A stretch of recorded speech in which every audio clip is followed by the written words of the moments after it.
What is up, Brown Girl Tribe? This is your girl Drea coming to you live and direct on this amazing Thursday or whatever day that you're watching this video. So I'm bringing back the sisterhood of accountability. It's just been so much going on that I've been taking a seat back, watching, observing, listening, and we're not looking too high out here in the streets, and it's very disheartening. It's really breaking my heart, just the uncouth behavior from not just young girls, but women my age, the mature age, the 40 plus. And that's professionals, right? So I'm not talking about those who,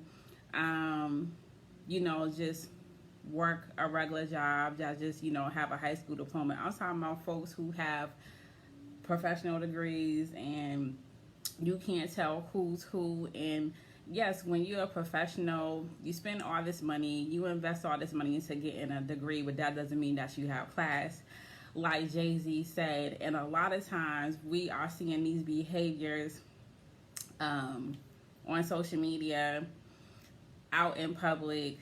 People are truly unraveling. And I'm just like, why would you display your disrespect, your pain in public and think that's cute, or think you're going to get clout? I think that's what it is. People think they're going to get clout. But as women and as black women, we can't continue to say and throw up and scream. And I'm going to read the quote. The most disrespected person in America is the black woman. The most unprotected person in America is the black woman. The most neglected person in America is the black woman, by Malcolm X. When we don't even protect ourselves, and when I mean protect ourselves, we talk to each other very harshly. We treat each other with the illest, foulest behavior. We disrespect ourselves by the way that we portray ourselves time in, time out at events, online, and it's getting out of hand to the point I'm like, we can't keep screaming, oh, we disrespected, oh, we're neglected, and oh, we're unprotected, when we are just out here acting like we don't have any class, we don't have any modesty, we don't have any one to hold us accountable. And maybe that's what it is too. Maybe your friends, because birds of a feather flock together, are not holding you accountable and not saying, sis, that's not it. Or maybe they are holding you accountable and you decide, hey, I'm grown, I'm gonna do what I want to do. But when we say, oh, I'm grown, I'm gonna do what I want to do out here, and not understanding there's a time and place to do certain things, you're gonna get consequences, right? For instance, I know people are talking about the sis that's in Dubai and who, was jailed for, an offense in that country. We have to understand, for those who just got your passport yesterday or that seasoned travelers, before you even go anywhere, you need to learn the laws, the culture, the community, religion, pretty much the diversity, equity, inclusion that we see these buzzwords go around. You need to know all those things, customs, the treatment of women, the treatment of men, or just people, period, who are foreigners in that country, right? There are certain things you can't do in every country. Sometimes, even here in the States, you can't bring that same behavior and thinking, oh, I'm American, I can get away with it. And to add another sprinkle to it, you black in a different country, and a lot of times you are the other. You may have been the first time they seen a black person, right? And a lot of times they're gonna base every black person based off of your behavior and also to your actions. So I understand we want to go travel, we want to go show black girl magic, but also too, you gotta think about the consequences, the image, your self-image, and also too how people view us, right? So cleaning up that self-image, cleaning up that self-esteem, that's just one thing. Another thing, I'm tired of seeing y'all half naked, twerking, yeah, I'm saying this, acting wild out here. Oh, I'm outside. What's your purpose of being outside? Half clothed. And then I'm hearing, and I've been hearing this for a long time, you having hygiene issues. It's hot as ever outside. And then yet, you got an attitude when someone's like, yo, I'm not rocking with that. But yet, you have an attitude when someone just want to lay up with you and don't want to wife you. You got an attitude because you're getting disrespected. You're being unprotected, right? But we don't take accountability and say, let me check myself before I wreck myself. I'm disrespecting myself by the way that I'm dressing, the way that I'm acting, not using any manners if someone opened the door, not taking a bath. That's the ultimate disrespect, right? Because next to cleanliness is godliness. And if you are having hygiene issues, go to your primary care. Go to your gynecologist. If you can afford Casamigos, Henny, that new bundle on your head, box braids, you can go save that money, go to a primary care, go to your gynecologist, go to your dentist. You can talk about me all you want. I don't care at this point. This is some hard truth. So going back to what I was saying, so we can't always be screaming, oh, disrespected, oh, these folks are out here disrespecting me. You have to respect yourself. You have to protect yourself by any means necessary, right? Malcolm X did say that as well. And then too, that quote was back, 50s and 60s, in which, black women had modesty, had decency. Yeah, some was out here outside prostituting, doing things they ain't supposed to be doing. But as a whole, we was segregated, here in the United States, dealing with Jim Crow. So we had no choice but to rely on one another and to respect one another. This is not respectability politics. This is just facts. So it's just, we have to check ourselves before we wreck ourselves. And I tell my students that all the time. I'm telling full-grown adults now here in this video. We have to check ourselves before we wreck ourselves.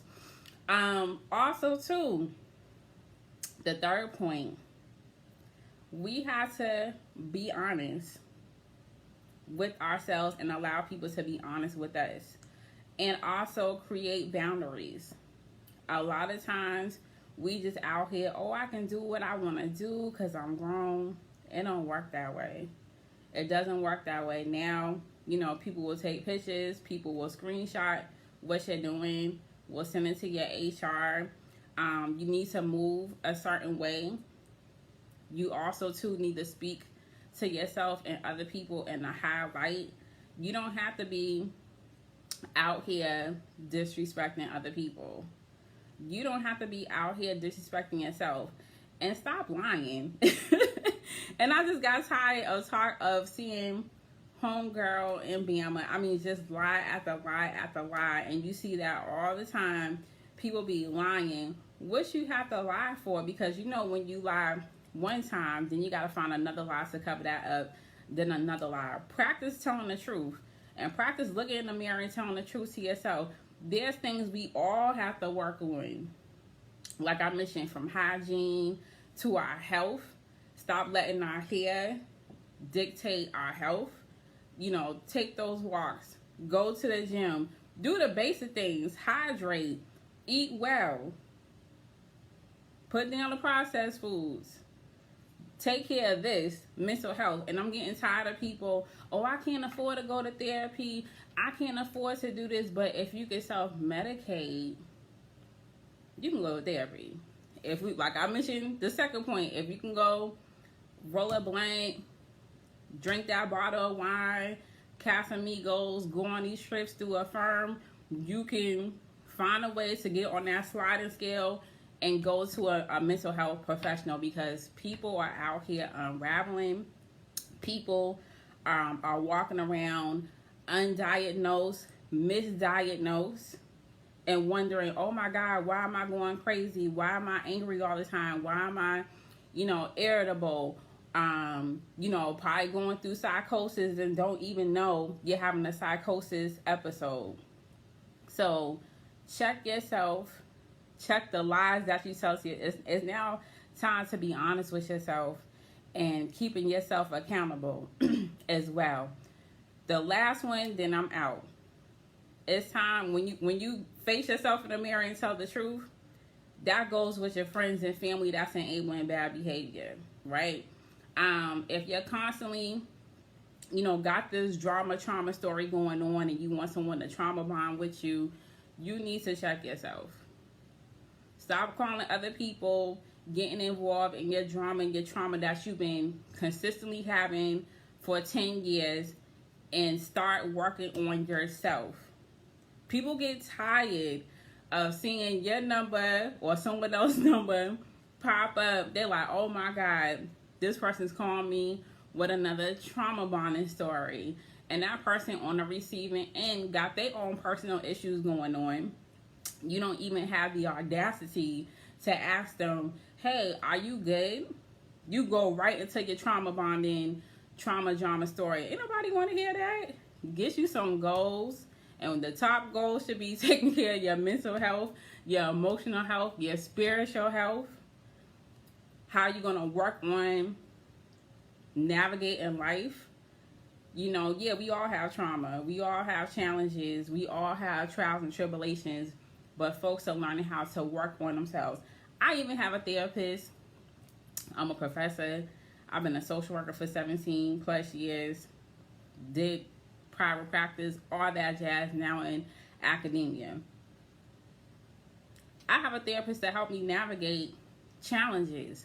So I won't be jumping on my friends or family with my trauma story of going through a divorce and it took me 2 years to get through it, because I know a lot of people in my tribe, they got their own issues.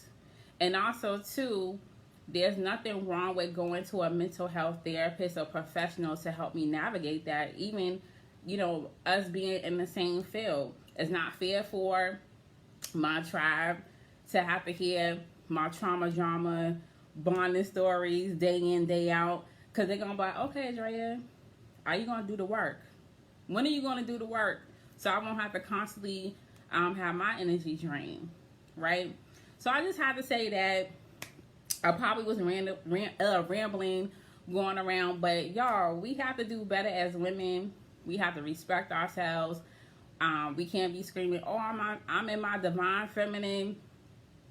I'm living in soft life, and you're really not. Because soft life is just more, and being a divine feminine is more than looking cute, throwing on some makeup. It's really, truly exuding peace, love, healthiness, that path of healing, that path of being in solitude, sometimes by yourself when that breakup, that divorce happened. Really treating yourself with the utmost respect. That's soft life. That's a life of luxury. Finding hobbies instead of saying, I'm bored and I'm going to create this whole life. Because that's what's going on out here. Twerking, all that. So, find you some peace. Peace is the ultimate soft life. Being in your divine feminine, that's soft life. Being peaceful, being at peace with yourself, not at pieces. Taking accountability, that's soft life. Responsibility for the energy in every space that you go into, or just even the space that you may occupy with someone else. That's soft life too, right? Our ancestors, they worked too hard, and our family members worked too hard for you to be where you're at, and you're out here disrespecting and dishonoring yourself with the uncouth and unwomanly and unladylike behavior. So that's the spill for today. Hopefully someone get the message and say, these some areas I need to work on.